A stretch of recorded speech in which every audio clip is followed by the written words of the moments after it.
and welcome to the Miss Rolling In podcast. As usual, my name is Jacob Staten, and as usual, I'm joined by JJ Armstrong. JJ, how are you? I'm very, very good. I don't know what day it is anymore. I never want to see any food or drink again. We were in that weird period, but in terms of a Forest fan's point of view, I am feeling pretty incredible after what has been a lovely few days. How about you? Yeah, it's been a good Christmas, and it's been an especially good Christmas to be a Forest fan. And to some degree, I'm including the Bournemouth match in that because I think that was it was obviously the start of Nuno's reign, but I think it was the start of us getting more organised. And it wasn't for a cheat of a referee, then we might be looking at 9 points or certainly 7 from this period. But yeah, no, it's been a great Christmas, and the only way is up, I think. The only way is up. So real briefly, we did our end of year quiz, which was absolutely fantastic. Thank you so much to everyone who played and participated and won or lost. We really appreciate it. That quiz is still on YouTube. You can play along. Obviously, you just can't win any prizes or be on the scoreboard. But yeah, please feel free to use that. And if anybody wants the questions, just give us a shout. I don't mind sharing it. It's not a problem at all. They're all written by me. Actually, JJ wrote some questions as well because he wanted to flesh it out. And then on to Newcastle, JJ. What on earth was that? Yeah, we won't go into too much detail about that. We're obviously quite late to the party and it's been analysed to death by other podcasts, so you won't speak too much. But what I will say is extremely unexpected. I did think my Boxing Day would get off to a bad start. I didn't think we would win. I think Newcastle away is a really tough place to go, but unbelievable performance. Chris Wood was on absolute fire. We looked like we had a lot of intent. We looked really positive. We looked like we meant to do what we were doing. So I really enjoyed it. It was a great result. It set up Boxing Day really nicely. So just hats off to the boys for the effort they made. Ellie did a fans view for us. That's our new series where they can show their match day experience. We get sort of guest fans in show there. So that's live on our YouTube. So if you do want to watch some footage from the game and a fan's experience of that game, please do head to our YouTube and watch that. Yep. Huge thank you to Ellie as well. It's a really great watch. And shows what looked like. Well, it's probably one of the best away days in the league, isn't it? Certainly in this league anyway. Yeah. Not for me, because I definitely would not be able to make up as many stairs as she had to, but there you go. You do see a lot of those comments on Twitter, don't you? Right, so on to the game after that, which was last night. We're recording Sunday morning, so last night we played against Manchester United at home. We last beat United at Old Trafford in December 94, and the last time we beat them at home was in March 92. And if I'm not mistaken, JJ, you weren't born. I wasn't born. In 94, I'd have been about 6 months. And in 92, I'd have been minus 6 months. I wouldn't have been born. I was born in 1993. So yeah, that shows how long it's been. Certainly not in my lifetime have I watched Forest beat Man United. No, certainly not. I had a text from a friend of the podcast, Hamish Hughes, last night. So his young lad, Harry, was born 8 weeks ago, and he said, Harry's had to wait 8 weeks, whereas he's had to wait 30 years. Yeah, it's unfair. It's not fair. It's not fair at all, no. You know what? Harry needs to put in the hard yards before he gets results like that. It's unfair. So pre-match thoughts, I suppose. I mean, looking at the starting 11, I think the main difference was Dominguez coming in on the left wing, wasn't it? I mean, I think there was a lot of talk pre-match around where he was going to play, how that was going to work out, and a bit of concern around us changing what had clearly worked against Newcastle and in my opinion, worked against Bournemouth. I actually think throughout the match that putting that Dominguez in that left wing position was an absolute masterstroke. And it reminded me so much of when years and years and years ago, almost 10 years ago, when Stuart Pearce, when we played against Derby away with the Ben Osborne last minute winner, and Stuart Pearce played Robert Tesher, normally a defensive midfielder, as the attacking midfielder to mark their best player, Omar Mascarell, out the game. And it was just that, it was that kind of thing, like looking at, Anthony isn't going to defend. So that's Olaina's job. Aaron Wan-Bissaka, who I think is a pretty good defender, isn't going to get forward. So playing, and he's a good defender. So having Dominguez kind of tuck into centre midfield when they have the ball and bound forward late on the run, so Wan-Bissaka can't just mark him. Absolutely fantastic. Absolutely fantastic. I wasn't expecting to hear Ben Osborne or Tesha's name today, I'll be honest with you. That one definitely threw me. But yeah, there was a lot of concern pre-match that Gibbs-White would be back on the wing again, which is something we've known hasn't worked. And it sort of goes against what Nuno's been saying, where he says he is effective centrally. So it didn't make much sense to me. But Nuno said in the pre-match interview on TV that it would be Dominguez out on the left. And I sort of liked it as soon as I heard it. Obviously, he went on to prove that it was a great decision. I think he had a good game. It's not somewhere I'd expect him to be from what we've seen of him so far, but I think he did a brilliant job. And obviously, as we'll go on to discuss, he got a goal for it. But yeah, I really like Dominguez. I think that's an interesting role. I do like Hudson-Odoi. So, if the choice is one of those two out on the left, then I think we're really sort of getting on something there. And I did like it. As I had no other than Turner in that. I guess maybe you can't remove the keeper in your third game. You need a bit of stability. But other than that, I had no real problems with the starting 11. I think it all made sense, and I really liked what he was going for. Yeah, I think it's really, really nice having. I think our huge squad is finally coming to help us. I think I said something similar against Newcastle. No, maybe to you, maybe before the quiz around. I think it was actually just to you around. It was Toffolo and Williams got dropped, didn't they? Mm. And I think it's more just rotation, isn't it? Really, because we've got so many games coming up and that kind of thing. And I think use Aina as much as you can before he goes to the African Cup of Nations, so that Toffolo's not unencumbered with having to play lots of games and that kind of thing. And it's actually really helped us. Like Montiel finally looks like the World Cup running right back last two games. Yeah. We still have an issue with the ball goes over the top. I don't think he's slow. I think he's just slow at reading it, if that makes sense. Like if that ball kind of comes over the top of him here, his time to turn and chase, get after it takes too long, which means Nick draws a centre back out and creates space and that kind of thing. But I think overall, especially last night, he was absolutely fantastic. Well, those things come with game time as well. Obviously, he hasn't played consistently for quite a while. His third start, I think. I can't remember if he started Bournemouth. I can't remember, but I know it was William Toffolo against Bournemouth, wasn't it? He looked really good last night, which is obviously good to see that the recruitment has, whilst at the time we thought it was really good, lately has sort of come into question. But now we're able to see the evidence of these players being useful and good, and it's really promising. So yeah, he had a great game, but from the starting 11 looked good, and I think we got off to a bit of a flyer. We seemed to sort of come out the traps really positive. That first minute was incredible, wasn't it? We had a chance, a corner as well, I want to say. Yeah. It was really, really, really nice to see us actually go for it and say, we're not just going to wait for you to attack to counter almost, which I think I'll probably go into it more at the end, but I think that's the main difference between Cooper Ball and what we're seeing from Nuno is that it looks like we're playing a counter attack on purpose. Yeah, I think that's what Nuno brings. I went into this game really thinking I think we could get something here, and typically in the past against a team like Man United, I would be reserved to the fact that it would be a loss. After last season, they beat us 4 times last season. We had a great go at them earlier in the season, but unfortunately, wasn't to be for a few reasons. But I felt purely from what I've seen against Bournemouth and against Newcastle, I felt like we can get something here. And if that's the mentality that Nuno can instill in us, and you think we're not out of it anywhere we go, which is essentially what Wolves were under his tenure. Mm-hmm. Whenever they went somewhere, you would never, you never wrote them off. You always thought, hang on, they could show up and get a result today, even if it is against City or Arsenal or whoever. So that would be quite a nice change. I think Forest typically play well against the better, bigger sides.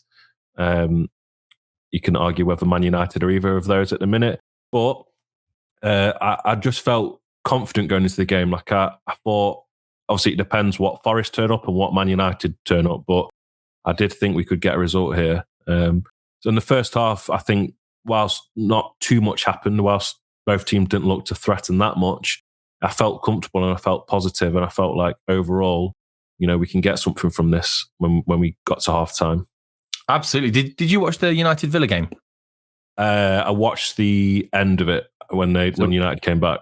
So Villa should have been, if it was a boxing match, Man United would have been, they would have thrown the towel in at half time. It was that. They got, I think the 3 goals they got, they got them, but I think there was certainly a degree of luck with a couple of them. Not saying they didn't play well, but like it wasn't the landmark victory I think they thought it was, if that makes sense. Mm-hmm. And it was just nice to see that we went into this without any, I don't know, like, there was no respect given almost, if that makes sense. It was just, you're just another team that's going to come here and try and beat us. We're not having it. I think the first half was very 50-50. If I'm being honest, I think we probably just edged it with chances created. I think they probably had had 3, 4, 5% more possession. But I think chances created, it was probably just us, but I think a draw at halftime was worthwhile. And then, in my opinion, they made a catastrophic error taking that Kobe Mainu off for Scott McTominay. I think McTominay is fantastic. I don't understand why he was dropped at the start of the season. I think he's been there shining light the last couple of seasons. But playing him further back with Christian Eriksen, who, let's not forget, basically died on a football pitch. I don't know what they're trying to achieve. Going into rant about, sorry. It just, as soon as they took him off and brought McTominay on to play that particular role, they're not taking it. It doesn't feel like they're taking it seriously. I don't think Ten Hag has a clue. Certainly, from a Forest fan perspective, when you see that they come out for the second half and he's made that change, you automatically think, why on earth has he done that? That suits us really well, because Manu obviously looks brilliant. I think McTominay is a very good player, and certainly over the course of the last few weeks, he was almost written off and phased out, and he came back in and he's been extremely good, scored a lot of important goals. He is a good player when he wants to be, when he's played in the right position. So I just thought it was interesting, though. I'd play Manu over him, and I thought that did change their game quite a lot. So I've got my reservations about Ten Hag, but obviously we're a Forest podcast, not a Man United podcast. But I just can't see why they did that. I think second half largely, started the same. I think we looked good. We looked better. One of the things another change he made, which was actually probably the better choice, was he took Anthony off for Diallo. Yeah. And I think I said at the time, actually, that's not good, because now they're going to start playing with 11 players rather than 10, because I think Anthony is rubbish, pointless. So, credit where credit's due. He made the right decision for that, but should he have even been starting at the same time? Again, we're not a Man United podcast. Who cares? But it helped us out. But obviously, Dalot, following that, absolutely rockets the post. The next thing that happened after that is Morgan Gibbs-White got a yellow card. And I think undeserved. I think he got a yellow card for showcasing a bit of passion and telling the referee that he got the ball 3 times. And there was a lot worse going on around him pre-existing that. So I guess I could see his frustration. But what I love to see, Jacob, from that, and before the game in the pre-match talk, is the pure passion from Gibbs-White. It would have been very, very, very, very, very easy for Nuno to say he's going to get sent off, take him off. And instead he trusted him to wind his neck in and knuckle down into the game, which is fantastic. I have an issue with referees around them all being narcissists and not liking to be told that they're wrong. I also don't think that I actually don't think the referee was that bad yesterday. Apart from the 10 minutes at a time, which we'll talk about in a minute. But I think things like what happened with who was the referee that sent Bolly off? Was it Rob Jones? Rob Jones, yeah. That never goes in our favour.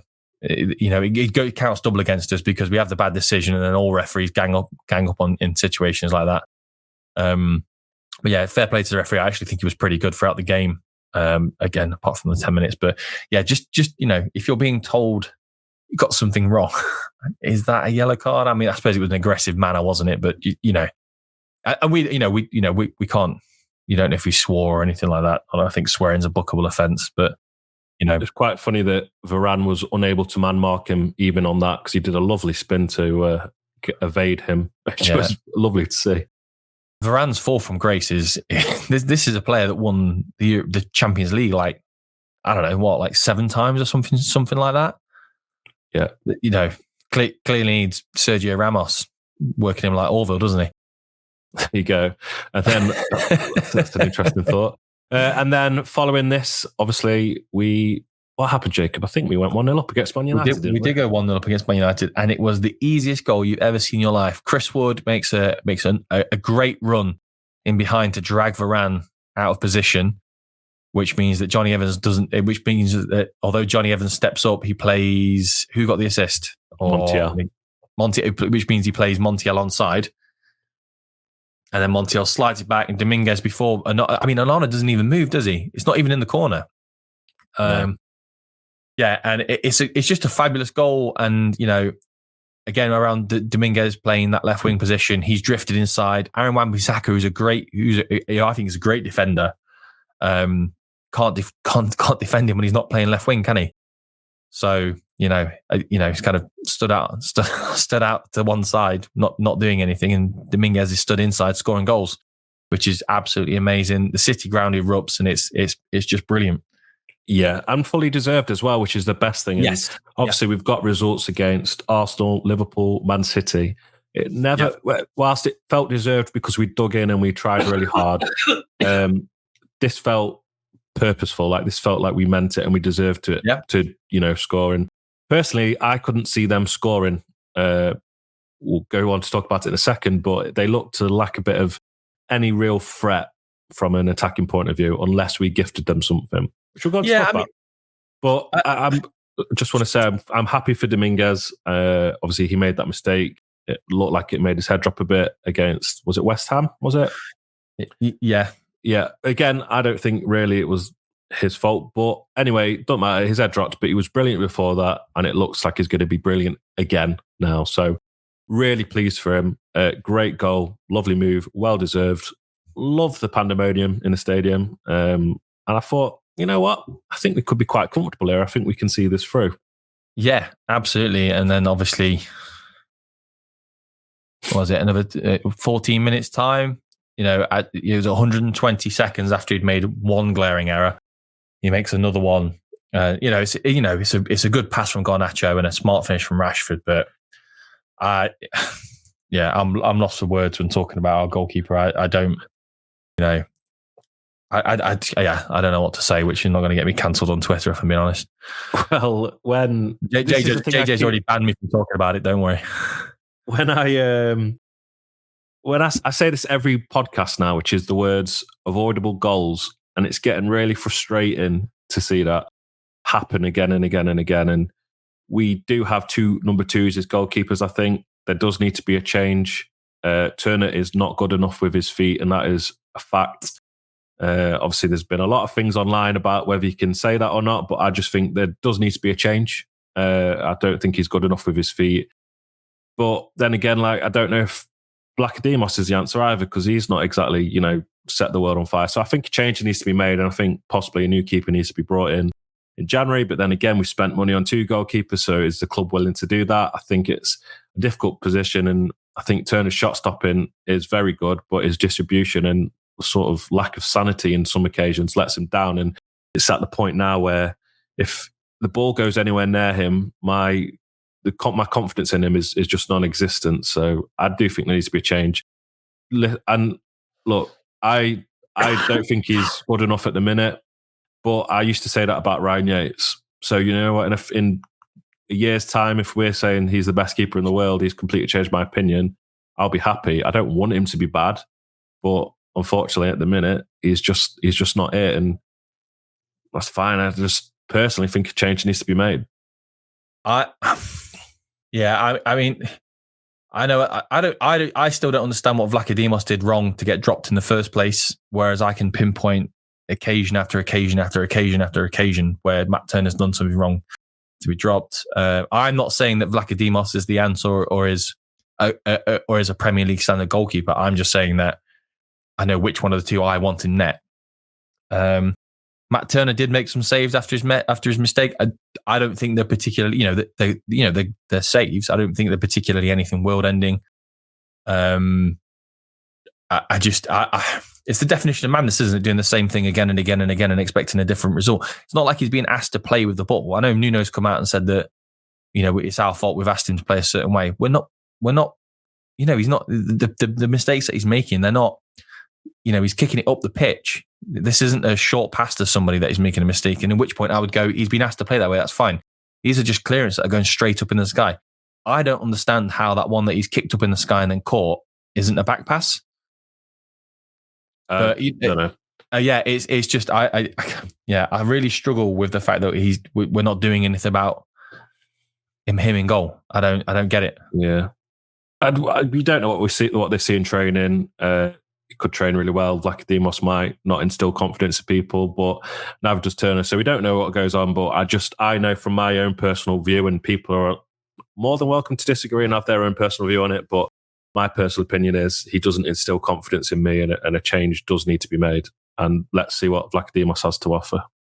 I mean, we're sat here one day away from January, aren't we? I don't think either of them are going to be the answer by the 31st of January. I think there's rumours around David De Gea, isn't it? Because he's a George Mendes client. I think that could be a short-term solution, absolutely. But yeah, it's interesting. It's going to be an interesting January, I think, because on the basis of this, if it wasn't for if the African Cup of Nations wasn't happening, I don't think we need too much, really. Maybe thin the herd a little bit, and maybe as I say, backup striker, but we've got Chris Wood and Taiwo coming back. Origi was on the bench yesterday. I think Origi was injured because there was a video of him shaking the players' hands in the tunnel pre-game, and he was dressed like Darth Vader. Which was interesting. I can't give anyone fashion advice, but wow, that was interesting to see. But this is the problem with Nuno coming in, and sort of it's not a problem. It's a good problem to have. But a few weeks ago there'd be certain players that you would think, right, enough's enough. Let's end that. Get them moved on, end the loan, like Montiel and Origi. Some players you'd think it's not working, but you've seen them work, and you think, hang on, there's something in here. So January is going to be very interesting. Obviously, we have made a lot of signings. I hope we don't go mental, because we know that too many signings can give you a bit of a disadvantage. But yeah, it'll be interesting to see what the club does. They've just brought 2 new keepers in the summer, so whether they are willing to dip back into the market. Don't forget we've got Hennessy and Horvath on the books as well. 5 keepers, is that crazy? Who knows? I think the fact that we didn't spend big money on a keeper means that we'll dip back in. If we'd bought Henderson and he was making these mistakes, maybe not. If we'd spent 20 million or whatever. But watching him play for Crystal Palace is absolutely heartbreaking. Yeah.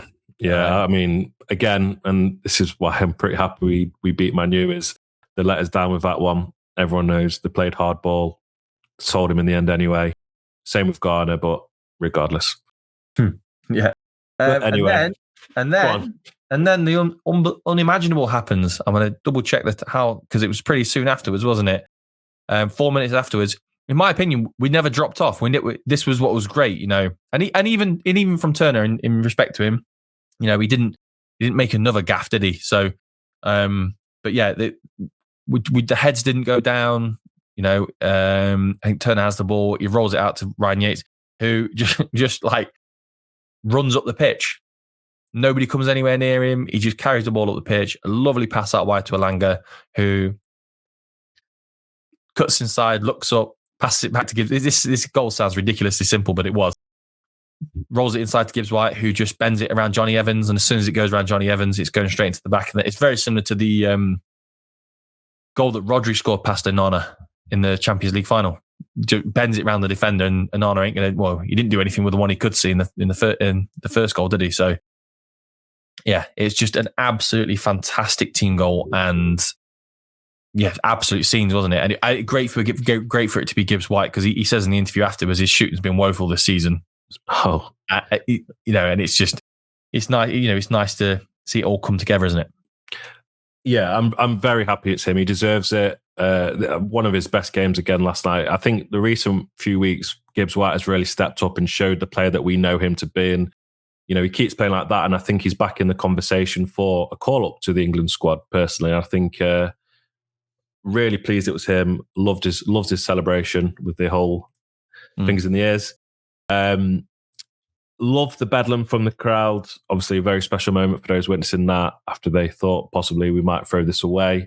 or not even throw it away. I think a point is a great result, really, against Man United, regardless of what state people may presume they're in at the minute. But they are still who they are. They still have the players that cost him out they are. So a point would have been more than fine. But, 3 points is better. And Gibbs-White, lovely finish, really clinical, just a lovely move, counter-attacking with purpose and intent, and some lovely football. So, I was overjoyed. May have been watching it from home. I was overjoyed. Yes, yeah, absolutely. And it is, it was just a great goal to go in, wasn't it? And then, United turned up to some degree, I suppose, and put some pressure on. There was one instance where they got a corner where it clearly came off Johnny Evans' head, and even Gary Neville said, if something happens from this, there's going to be bedlam in this ground. I think he even said something like they might regret the 5:30 kickoff if this goes in, type thing. But yeah, and thankfully it didn't. Where on earth the referee got 10 minutes from? If any of our fans, or even if there happens to be a Man United fan listening, if you can tell us where they got 10 minutes from, please. I can't remember. I remember Rashford was injured. Yeah. I don't remember any VAR checks. I suppose it was 3 goals. I'd have said, from what we saw, I'd have said it looked like 5 or 6 minutes to me, probably. We made all of our changes in 3 stoppages. So that's technically a minute and a half. They made 1 at half time, so that doesn't count. So then 2, so that's 2.5 minutes. Rashford injury, I'll be generous and say 2 minutes. So, I think 5 minutes would have been ample. Yeah. Maybe 6 minutes at most for 3 goals, but 10 minutes is. I just don't get it. I don't think anybody understood that. Well, Alex Ferguson was in the crowd, so Fergie time must be a real thing. So who knows? Obviously, we know as Forest fans, when you're leading and you see 10 minutes put up on that board, it's never a comfortable moment, just in general. And I thought we looked comfortable. I thought we looked good, but I always have that thing in the back of my head that if anyone can sort of ruin this, it could be us. So I'm glad it didn't affect us. I'm glad we still stuck it through, but I just don't know where 10 minutes came from. And it was unnecessary stress from what was already an emotional rollercoaster of a game. And I just was praying that we held on, and thankfully we did. And, we looked good for it. 90 minutes are up and we beat Man United, but not only that, we deserved to. We looked like we deserved the win. So I think that says a lot. And I think we excelled in that game. Yeah, absolutely. I touched on it earlier. I think we're now playing counter-attacking football on purpose, and that's the main difference. So, in Cooper's defence, not his defence, but in my opinion, he never wanted to play this way. He wanted to play the swashbuckling way that we did in the Championship. And if he didn't think we had the players, or wasn't confident of doing it, or needed the points because he had pressure from our owner, then he's played a different way. But I just think now when we win the ball back, everybody knows their role and their job, and in particular, I think Montiel, for me, him when he gets the ball now, when we're counter-attacking, his decision making in going forwards is absolutely fantastic. He knows he needs to go down the line, or he knows he needs to drop it inside to Gibbs-White because Gibbs-White will do something special with it. I don't know. He knows when to get. It's a really clear thing for me that they all know what they're doing, and organisation is the main difference between the Tottenham game. Well, I suppose the Tottenham game wasn't actually that bad, but the Tottenham game and the Bournemouth game, because even the Bournemouth game, we looked like it's just Dom Solanke scored 2 great headers. Yeah, he's made a real impact. And I called Nuno uninspired before he came in. I said I'd back him when he came in, but I felt uninspired as a choice. But 3 games into, I feel very inspired. I think he's made a real visible difference straight away. And there is the new manager bounce, and there is an element of maybe some players getting minutes that didn't under Cooper, and some players playing a different way that didn't under Cooper, blah, blah, blah. There's caveats to it, but I think he's made a real difference, a visible difference. And I really like what we've seen. The fact that in the space of a few days, we've gone to Newcastle away and beat them, and we deserve to. And we've gone at home to Man United and beat them and deserve to. Is really good. And I think that this result is the best performance and best result we've seen since we've been promoted to the Premier League. Obviously, we beat Liverpool and Arsenal. We got a draw against Man City, but I think this, as a result, is the best one because we beat Man United after so long, but also we look like we deserve to. I think as a performance, it's the best one. As a result, I think the Arsenal one was the best one. Yeah, fair. Yeah, fair. But no, I completely agree. I mean, I think if anything, everybody come out of the last 2 weeks smelling of roses. You know, Cooper left and he still had a large amount of fans on his side, not wanting him to go, but, you know, shaking his hand and wishing him all the best. Nuno's come in, and I think everybody's been very respectful in that, not singing Steve Cooper songs and things like that. And the ground have said no more, just can't get enough clearly.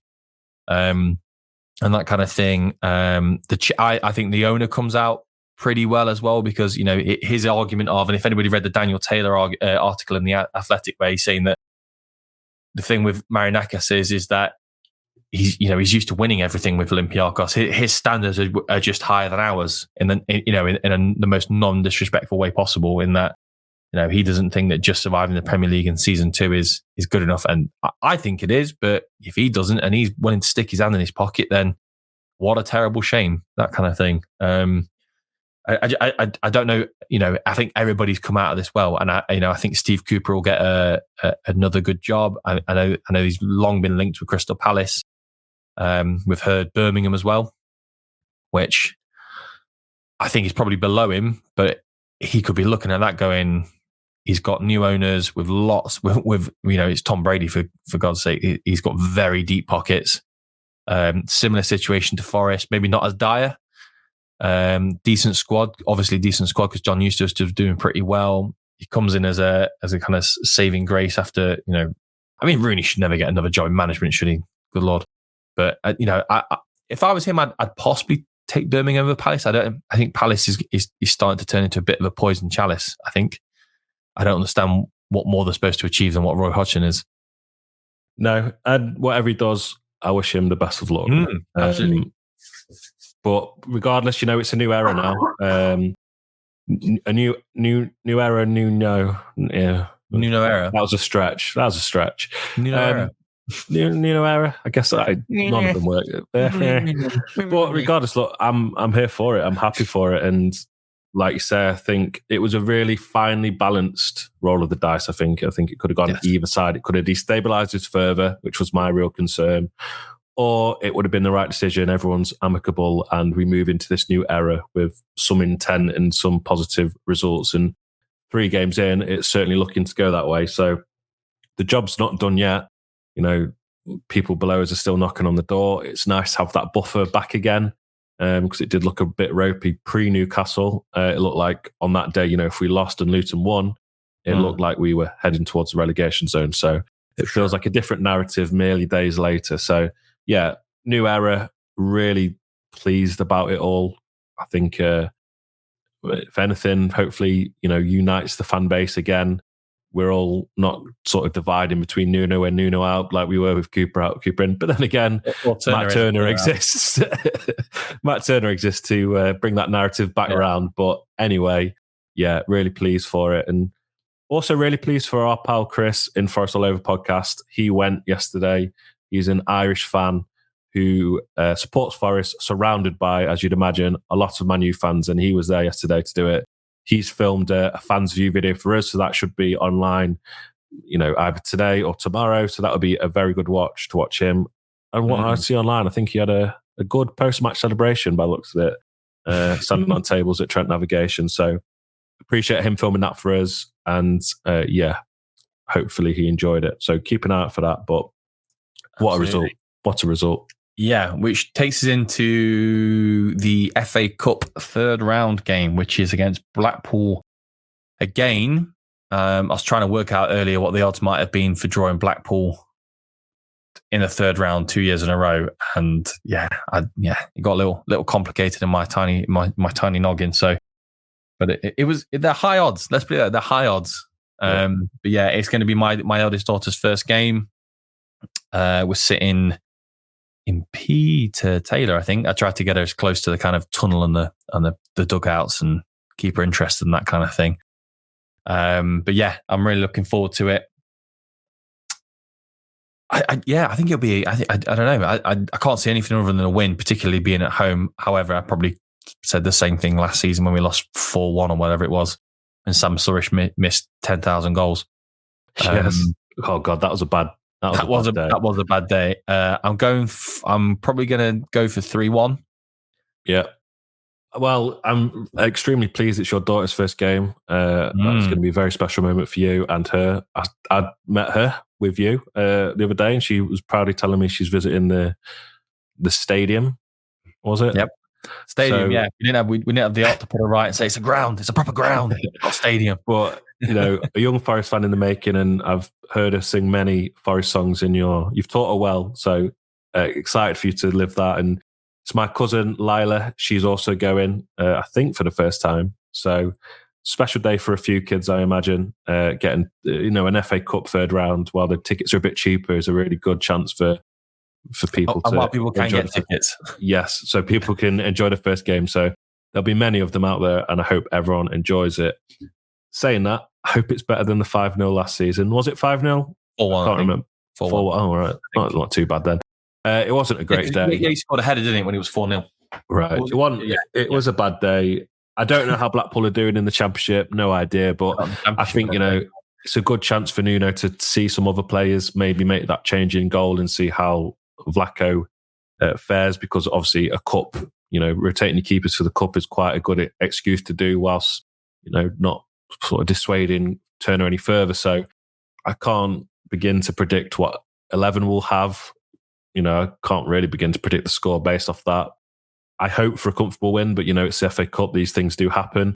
If we exit it, personally, I'm not too bothered. Our focus is on the league. It would be nice to have a cup run. I certainly like the FA Cup a lot more than the Carabao Cup. You exit the Carabao Cup first round and personally could not care. In fact, I'm almost relieved. But we just talked about Marinakis' ambition, and he wants to win the lot. So I think a cup run would be good. But just whatever happens on that day for me, and hopefully a nice convincing win to sort of carry on the momentum. Although I think there's a bit of a break afterwards, but just carrying on the momentum. It splits, doesn't it? Half the league has a break, and then half the league doesn't. Right. There's always football. But just to confirm, Blackpool are doing terribly in the Championship because they're 8th in League One. Oh, did they go down? They did. They lost on Friday night 3-0 to Port Vale. So, oh my God, I thought they were challenging. They were knocking about playoffs at some point. No, they went. They went down last season. So that shows how much. When Forest went up, I said to my mates, I love the Championship, and I will continue to watch it because it's a great league, and I'll keep on top of it, keep watching the games, keep on top of the results. It shows everything that I just haven't watched one, and I don't even know that Blackpool are in the league anymore. So well, whatever happens for me. Sure. Well, I can tell you from the Championship this season that Leicester are basically already back up. So I know that. Leicester and Ipswich, isn't it? So what do you think for the Blackpool game, JJ? Let's go 3-0. 3-0 Forest. Ooh, very nice. Very nice. So to summarise, if you want to watch our match day vlog, not our match day vlog, Ella's match day vlog from Newcastle game, that is up and now ready to be watched. If you want to try our quiz again, you can do. My hands are here. That's on YouTube. You can play along still. There'll be a match day vlog coming up today or tomorrow from Forest All Over, who went to the City Ground yesterday. Nottingham Forest are magic because we finally beaten Manchester United first time in 31 years. Lovely. 32 years? 31 years? 31 years. Yeah. Quick maths. And if you're listening for the first time, thank you very much for finding us. We appreciate it. And if you're listening again and again and again and again and again, God knows we love you.